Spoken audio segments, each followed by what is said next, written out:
Ayyee akkam jirtu nagaa keessanii hordoftoota Daandii Akkaadaamii. Daandii Akkaadaamii saayinsii naannoo kutaa shanaffaa boqonnaa tokkoffaa viidiyoo jalqabaa waliin ilaaluun keenya ni yaadatama jechuudha. Har'a immoo viidiyoo lammaffaa paartii lammaffaa boqonnaa tokko argama ba'a Afrikaa kan jedhu keessatti tooppikiin har'a waliin ilaalu jechuudha. Naannoolee Afrikaa biroo fi qaamota bishaanii ba'a Afrikaa daangessan kaartaa irratti agarsiisu kan jedhuu fi tokko tuqaa sadii kallattii biyyoonni ba'a Afrikaatti argaman jedhu kan waliin ilaalu jechuudha. Kanaafuu chaanaalii keenya Daandii Akkaadaamii sabiskiraayib gochuun nu hordofaa. Kanaafuu gara barumsa keenyaatti utuu hin deemin dura immoo Daandii Akkaadaamii sabiskiraayib godhaa isiniin jenna. Kanaafuu tooppikii keenya irraa tokko tuqaa lamaa fi tokko tuqaa sadii waliin barannaa jechuudha. Kallattiidhaan gara barumsaa. Tooppikiin keenya irraa naannolee Afrikaa biroo fi qaamota bishaanii ba'a Afrikaa daangessan kaartaa irratti agarsiisu jedha jechuudha. Kanaafuu waliin ilaallaa jechuudha.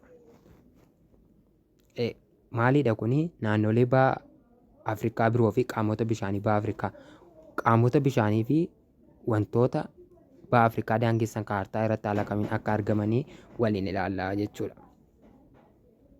Afrikaan hawaas dinagdee walitti dhiyeenya biyyoonni qaban irratti hundaa'uun naannolee shanitti qoodamti. Afrikaan bakka meeqatti qoodamti? Bakka shan. Isaanis ba'a Afrikaa, dhiha Afrikaa, kaaba Afrikaa fi naannoo kibba Afrikaa fi naannoo giddu galeessa Afrikaati. Tokko ba'a Afrikaa, lama dhiha Afrikaa, sadi kaaba Afrikaa, afur kibba Afrikaa, shan giddu galeessa Afrikaati jechuudha. Kaartaarraa yoo ilaalle ba'a Afrikaa, giddu galeessa Afrikaa, kibba Afrikaa, dhiha Afrikaa fi kaaba Afrikaa jechuun warreen kanaadha jechuudha. Naannolee kanneen keessaa naannolee sadii fi qaaman bishaanoo sadiitu ba'a Afrikaa daangessu. Naannolee sadan kanneenis warreen ba'a Afrikaa daangessan jechuudha. Naannoleen sadan warreen ba'a Afrikaa daangessan kunniis kibba Afrikaati jechuudha. Ilaa kun ba'a Afrikaa isa halluu magariisaa kanaadha hiree kallattiin kibba Afrikaa irraa argamu kun asittiin daangessaa. Giddu galeessa Afrikaa halluu diimaallee daangessaa lama. Kaaba Afrikaa sadii jechuudha. Shan keessaa kan daangessan sadii jechuudha. Kan hin daangessine dhiha Afrikaati jechuudha.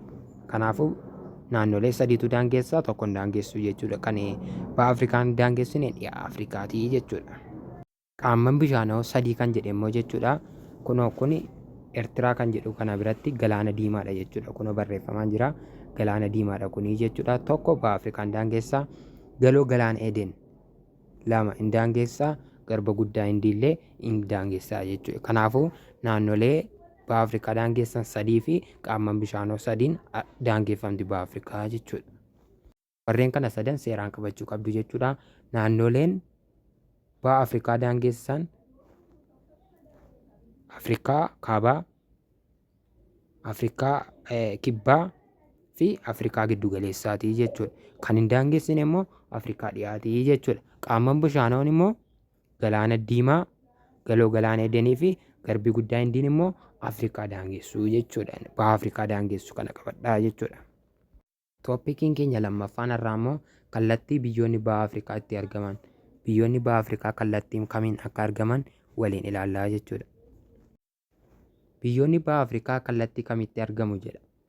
Ba'a Afrikaa keessaa biyyoonni Eertiriyaa fi Sudaan gara kaabaatti. Eertiraa fi Sudaan gara kaabaatti jechuun kaaba jechuun asii ol ilaallaa jechuudha. Kunoo kaaba jechuun Eertiraa fi Sudaanidha jechuudha. Asii ol ilaalama kaaba gaafa jennu. Asii ol ilaalla waan ta'eef kanaafuu kan kallattii kaabaatiin daangaa warra kamidha? Sudaanii fi Eertiraadha jechuudha.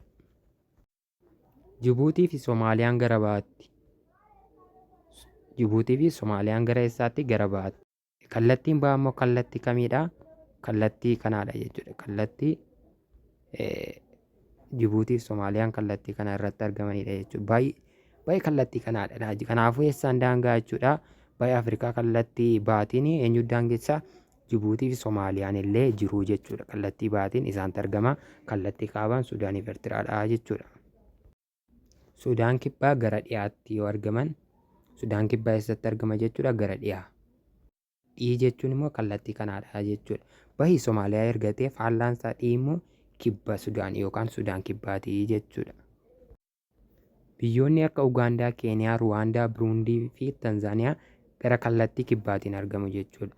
biyyoota meeqatu kallattii kibbaatiin argama? Ugaandaa 1, Keeniyaa 2, Ruwaandaa 3, Buruundii 4, Tanzaaniyaa 5. Kallattii kibbaa jechuun Tanzaaniyaa, Keeniyaa, Ugaandaa, Buruundiin halluu ishee kanaadha. Ruwaandaa, Ugaandaan waanidhaan ibsamanii jiru. Isaan kallattii kamiiti? Kallattii kibbaatii jechuudha. Sudaan kibbaa kallattii eessaati? Kallattii dhiyaatii jechuudha. Somaaliyaa fi Jibuutiin kallattii ba'aatii. Eertiraaf Sudaan kallattii kaabaati. Itiyoophiyaan immoo kallattii eessaati? Kallattii giddu galeessaatii jechuudha. Kanallee qabadhaa. Haala kanaatiin jira jechuudha. Itiyoophiyaan immoo birqabaa yoo ilaalamu biyyoota baha Afrikaatiif giddu galeessatti argamti. Maaliif biyyoota baha Afrikaa keessaa giddu galeessatti argamti jechuudha. Kaartaa biyyoota baha Afrikaa 1.4 irraa ilaali. Gama birootiin biyyoota baha Afrikaa keessaa Itiyoophiyaa, Somaaliyaa fi Jibuutiin biyyoota gaanfa Afrikaati. Biyyoota gaanfa Afrikaa kan jedhaman Itiyoophiyaa, Somaaliyaa, Jibuutii fi Eertiraadha jechuudha. Eertiraa hambisee akkasumas Ugaandaa, Ruwaandii fi Buruundiin immoo ollaa naannoo giddu galeessa Afrikaa jechuudha. Ilaa kunoo giddu galeessa Afrikaa kallattii kanaadha. Kanaafuu ollaan isaanii Sudaan fa'aa, Keeniyaan jedha, Tanzaaniyaan fa'aa kunillee ollaa isaaniidha jechuudha. Barattoota xaqqaqaalii barannoo keenya paartii lammaffaa yookaan barannoo lammaffaa irraa asirratti goolamnee jirra jechuudha. Paartii sadaffaan amma walitti deebinutti nagaan nuuf tura. Paartii sadaffaan Gilgaala 1.1, Gilgaala 1.2 fi Gilgaala 1.3 waliin ilaallaa jechuudha. Kanaafuu guddaa galatoomaa. Daandii Akaadaamii sabskiraayib, laayik, sheer gochuudhaan nu hordofaa. Hiriyoota keessaniif qoodaa.